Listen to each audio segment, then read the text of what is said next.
effective pastoral eldership. I'm thrilled to be able to talk about this because I will tell you frankly, these principles that we're going over have tremendously affected my life.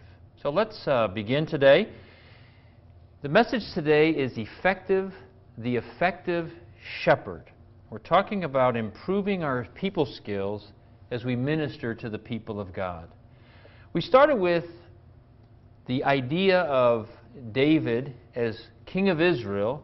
Asaph in Psalm 78 said that he guided Israel with an upright heart, and he led them with skillful hands.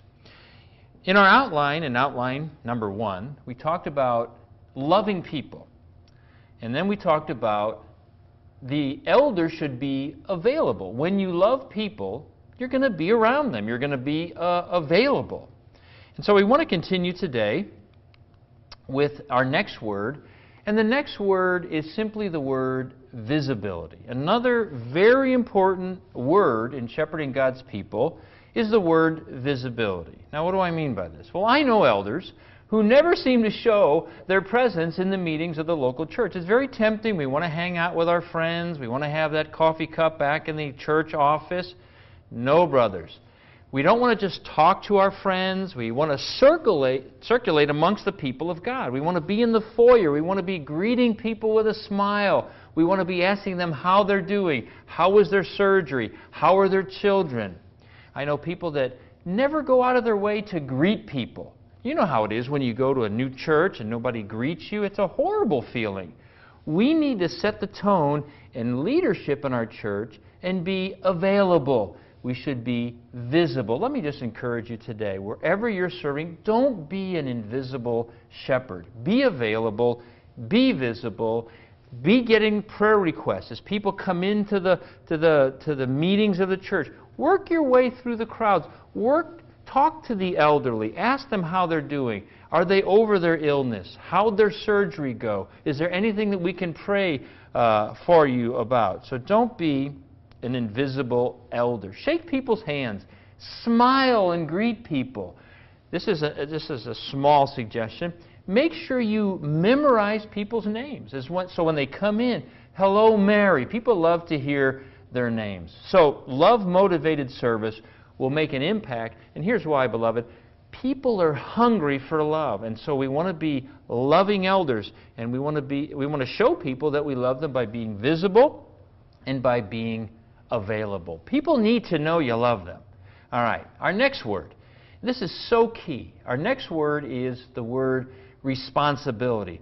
When you love people as an elder, you're going to feel a deep sense of responsibility for them. If they're not at the meeting, you're wondering, where are they? How are they? You're going to think about them. You miss them if they're not around. You can't rest until you know what's happened. Where are they? Why aren't they showing up? So as elders, we want to be responsible for people. When they're facing, let's say, an operation, you're going to be on the phone, you're going to call them, you're going to visit them. It's like this. When they hurt, you hurt. Let me tell you, people know if you care for them. And so in short, being responsible is taking a real personal interest in the lives of the people that we're shepherding. Now another thing, and this is so very important, loving them also means seeking the lost sheep. When people are missing, you're going to call them. You're going to find out, why aren't they there? Why haven't they showed up for the next 3 weeks? We really give up too often on people. We need to go after the lost sheep. We need to be careful not to call people swine that Jesus calls friends. Now, I already mentioned this, and this is a very small principle, but loving people will be a very simple principle, is remembering people's names. I know this seems like a small thing, but it's really a big thing. There are shepherds who don't even know, if you have a couple hundred people in your assembly, not only know the parents, know the children. When they come in, you're going to want to be greeting them. And it takes effort, really, to know the names of the families in your church, but it's something we need to do. All right, responsibility. Let's take our next word. So very important. It's the word compassion. When you love people, you're going to feel compassion for them. The great scholar B.B. Warfield said that the key emotional word describing the Lord Jesus after he did a study on the four Gospels was the word compassion. If you look in the four Gospels and you study the life of Jesus, he had compassion on the lepers, on the outcasts, on the women, the poor people, the children, and the multitudes. Jesus was a leader, a shepherd who had compassion for people. Too many times we elders are kind of like Job's comforters. Remember what it says? They were miserable physicians of the soul who exhibited just a general lack of understanding people's needs. They don't understand people's weaknesses. You know, as leaders, we tend to have our ducks in a row. We're organized, we're zealous, and we have this idea that everybody is like that. And we sometimes forget that the people we're serving, they struggle with weaknesses. They have eccentricities, struggles, fears.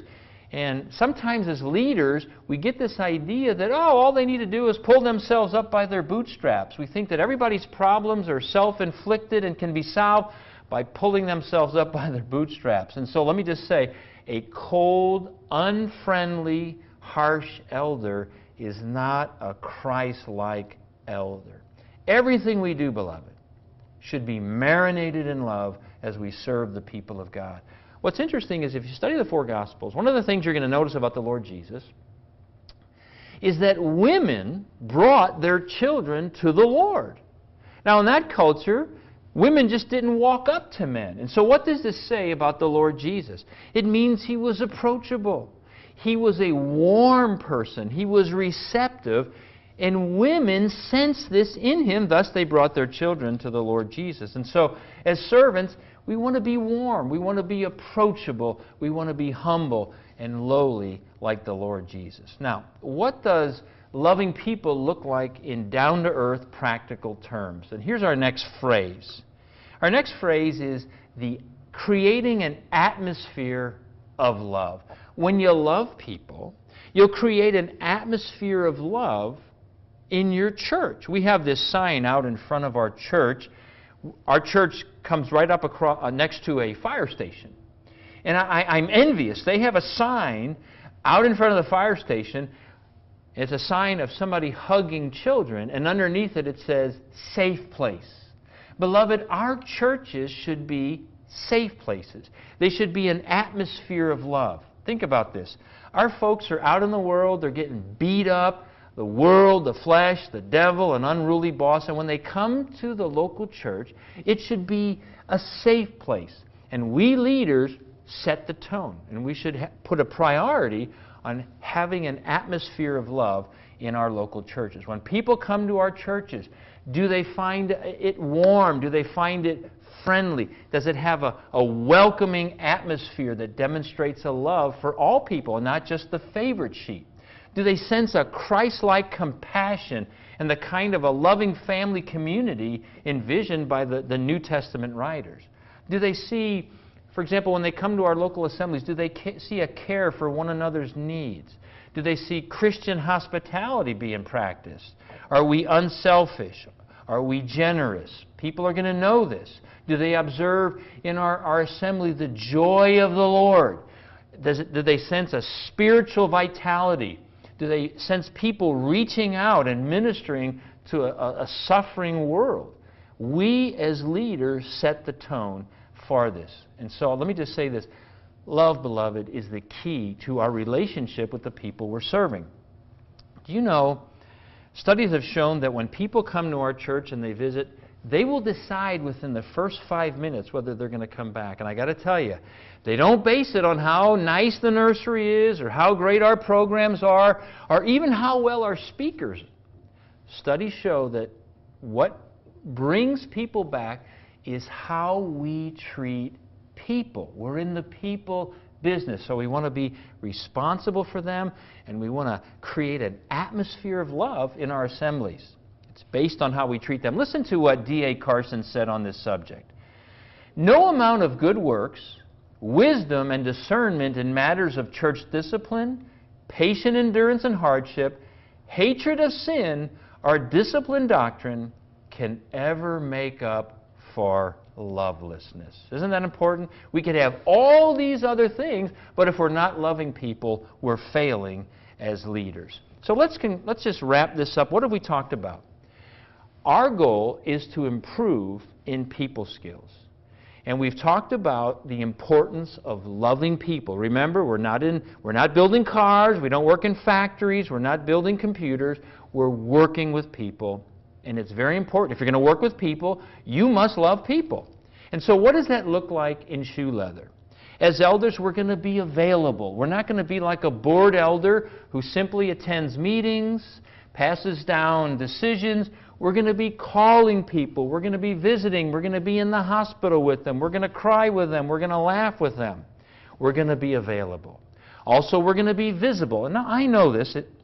On Sunday mornings, I like to hang out with my crowd and have a coffee and a donut, but as leaders, we can't do that.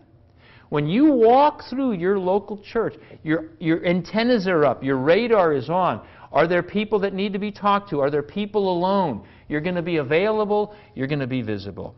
And then we talked about responsibility. A loving leader has a deep sense of responsibility to those we're serving. And then compassion. The Lord Jesus was a man for others. We ought to make this our goal as leaders, to be like the Lord Jesus. Are we servants for others? And then finally, we want to create an atmosphere of love. When people come to our local churches, do they sense a loving, caring, kind community? And so it is our responsibility as leaders to make sure that we're creating an atmosphere of love. Because the sheep are going to follow us. If we're grumpy and we're complaining, our sheep are going to just follow us in this. And so as loving leaders, we want to put an emphasis on creating an atmosphere of love in our local churches.